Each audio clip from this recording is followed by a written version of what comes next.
Hey moms, and welcome back to Intentional Motherhood, the podcast for stay-at-home moms juggling a bunch of tiny humans, big dreams, and trying to keep it all together.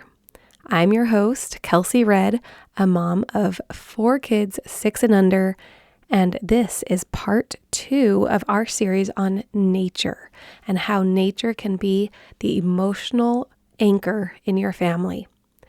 Today we're going to get real about getting your kids outside, mud, meltdowns, and all, and why it is so worth it for you and for them, even though it feels like so much effort sometimes.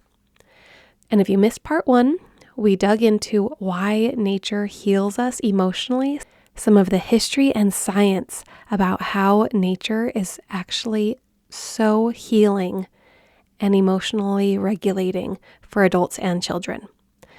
So wherever you are, grab your water bottle, hide in the pantry for a second if you have to, and let's talk #real mom life when it comes to getting out into nature. I know that as a stay-at-home mom, some days feel like we are just surviving the spills, surviving the tantrums, and the cleaning that never ends. Getting outside can feel like just one more thing to do, but I'm telling you, it's like hitting the reset button on the whole household. Moods, tempers, emotions can all be reset by a little bit of nature time. Even just spending 5 minutes breathing the fresh air outside while your kids run around can make you feel human again.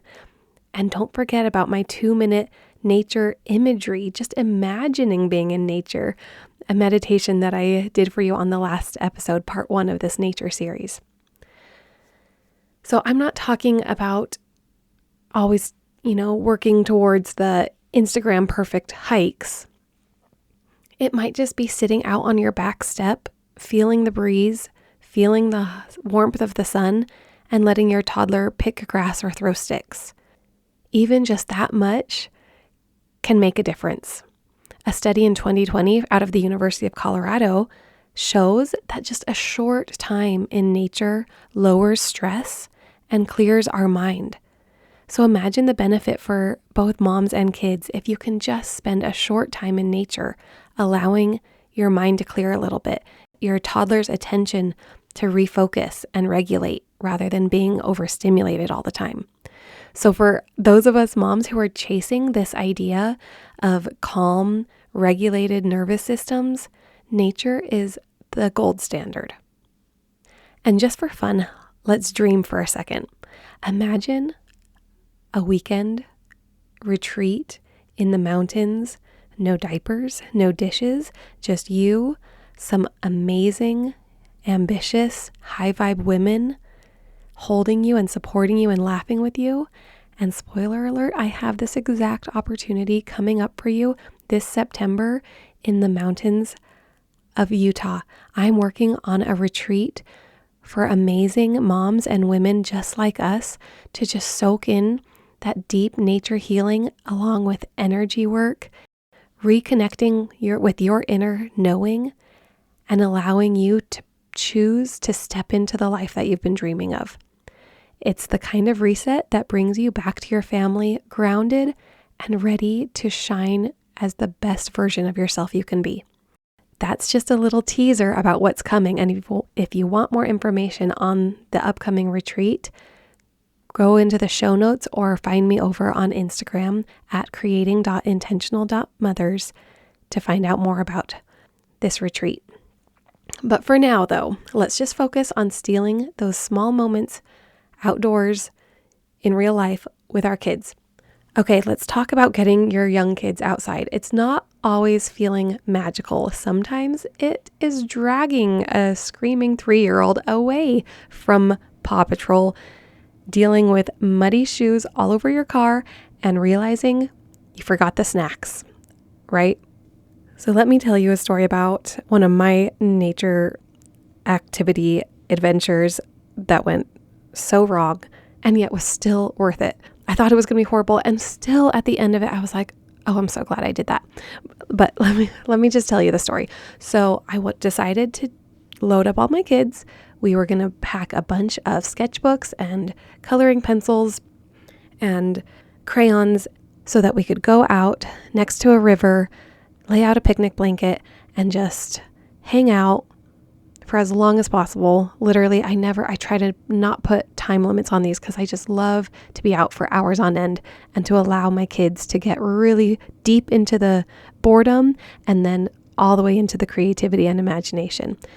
So this was the plan. And first of all, one kid refused to come, just utterly refused to leave the house. And he had to stay home with dad because it just wasn't, I couldn't fight the battle. But the rest of us loaded up, drove down to the trail where we were going to walk, pushing the baby in the stroller down until we found a really nice little beachy area of the stream river that we could hang out down next to. Turns out we went the wrong direction on the trail, and there are no nice paths down to a beachy area of the river. So instead, it was like bushwhacking down a steep ravine, holding the stroller in one arm, trying not to let that take off down into the river while restraining my little toddler behind me so that she didn't fall straight down the cliff. And we're making our way through this ravine. We eventually get to a little path and an area where we could access the really slow-moving, shallow riverbank. And there's no sand, though. It's only rocks. So I'm like, okay, well, whatever. We're just going to lay on the rocks. That's fine. I realize by this point that my baby has pooped in his diaper, and I'm like, oh, that's fine. Except I don't have any wipes. I have an extra diaper, but I don't have any wipes. Why did I not bring wipes on a river outdoor adventure? I don't know. If you know me, that it tracks. Always bring wipes when you're going on your nature adventures. It's just good protocol. But I didn't have any. So I'm like, okay, well, I was planning on being here for hours. How long can I reasonably let my baby sit in this poopy diaper? Or maybe I just take the diaper off and wash his bum off in the river? I'm not going to tell you which one I did. I didn't wipe it in the river though, okay? That's gross. I wasn't going to touch it. I wasn't going to contaminate the river water. I don't know if people drink that down the river. So we knew our time was going to be cut short because I felt so bad for my little baby and his poopy bum. But we had a great time. It was exactly what I imagined, minus the nagging stress over the poopy diaper. And after an hour or so of letting my kids just wander and explore and throw rocks and color in their sketchbook, we loaded back up. I had to now push the stroller back up the ravine while dragging my toddler, who was slipping and sliding on the sandy, cliff up the river bank. But I was so impressed.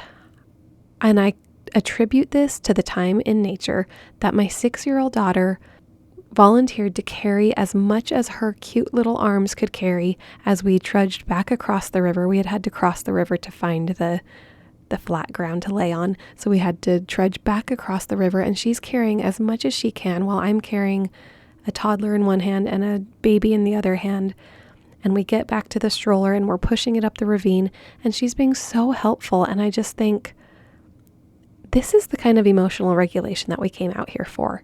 Then we had about a half-mile back walk on the trail to get to the car. And again, her and her sister were just getting along so well. Their teamwork, holding a ginormous branch that they have decided to bring with us on this trail, one of them holding it on a scooter, the other holding the other end on their bike, working together to get back to our car. And I just thought, oh yeah, this is why I do this. This was so hard. This was such a disaster.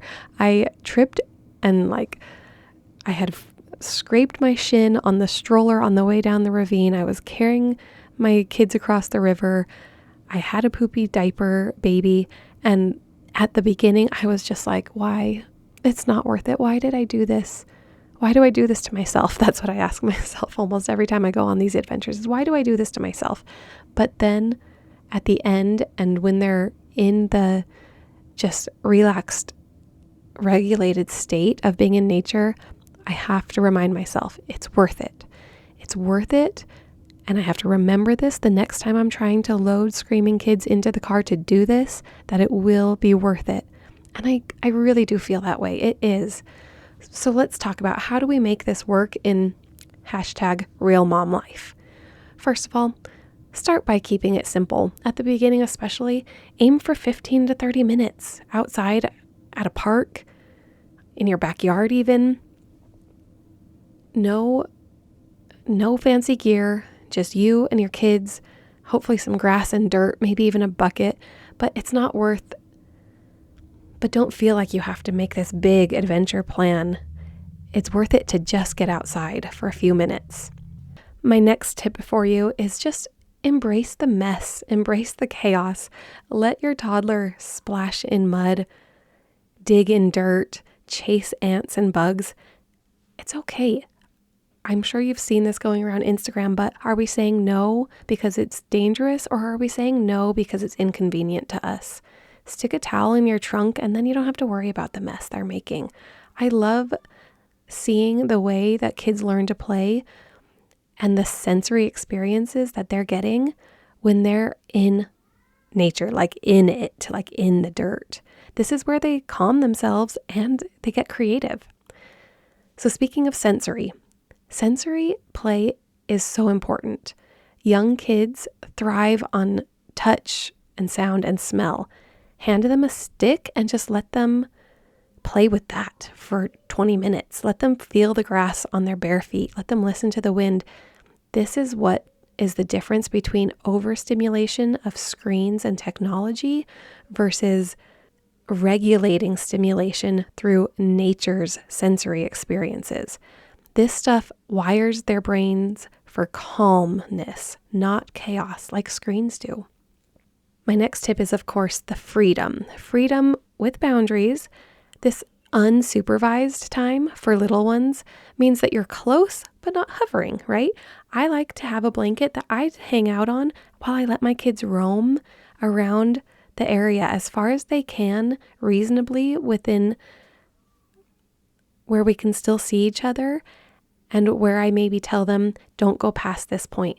But I love to sit back and let them figure it out. We've talked about independent play, and this is so critical for social and emotional development. When kids have the space to figure things out on their own, they're going to figure out what feels safe to them. They're going to figure out how to interact with other kids. They're going to figure out how to teamwork on building a teepee or a fort in nature. And those are such gifts to give your kids. And my last tip is, as much as you can, make time for your whole family to be in nature together. It's kind of part of that family culture where you can have these memories that are connected to both a nature and adventure and family connectedness. That to me is ultimate. That's just my heaven right there. Of course, it's not always perfect. Of course, hikes become struggles, but it builds connection. And our family, my kids are learning that this is what we do. This is what our family is all about. We are an adventurous family. And I want that to be part of our whole family culture. So as much as we can, we involve dad and all the kids when we can. So I know it can be hard to get out the door, but when you see your kid in awe over a caterpillar that they found, or you feel your own stress melt away when you're listening to a babbling brook, it is so worth it. So I hope you're getting a sense of what even little doses of nature can do for you. I know it's not super convenient, but these moments are gold for kids' emotional regulation and for your sanity. So here's your plan, and I want you to see if you can commit to this over the next week or so. Get 10 minutes of outside time daily for yourself and your kids. Maybe you're just sitting on the grass breathing and let the kids play around you. Try to have your kids get 15 to 30 minutes of free playtime outside, whether it's at a park or your backyard or in nature. Embrace the mess. Just let it happen and let them be unsupervised as much as you can. Maybe even start a family nature ritual, a weekly walk outside. Maybe in these beautiful summer nights, you're heading out late to see the stars. It doesn't have to be fancy or perfect, but start some sort of ritual that your family can all engage in together. And to help with the commitment, I need you to come up with a why. Write down one reason why nature time matters to you and is important to you and why you're committing to it.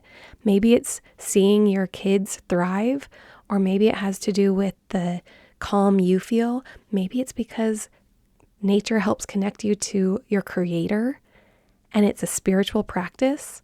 Whatever it is, give yourself a why so that when it is hard and when you're struggling to get out of the door and into the car to load up to go to nature, you can remember, this is why I'm doing this. It's going to be worth it in the end. Lastly, one last quick teaser about my retreat that I'm planning for women and moms just like you, a weekend to just soak in the healing power of nature, water, high vibe women around you, reconnecting with your purpose, and come back to your kids and your family refreshed and rejuvenated. Find out more on my link in my Instagram bio at creating.intentional.mothers or in the show notes below. And while you're over on my Instagram, I would love to hear about your real outdoor nature moments with your kids. Make a post and tag me so that I can hear how it's going for you. I would love to find this community of amazing women who are giving our best at being intentional mothers and building a family full of love and connection and growth. And don't forget that Mother Nature has got your back, even when it's messy. Keep showing up, dirt and all, because you're doing an amazing job. I'll see you next time on Intentional Motherhood.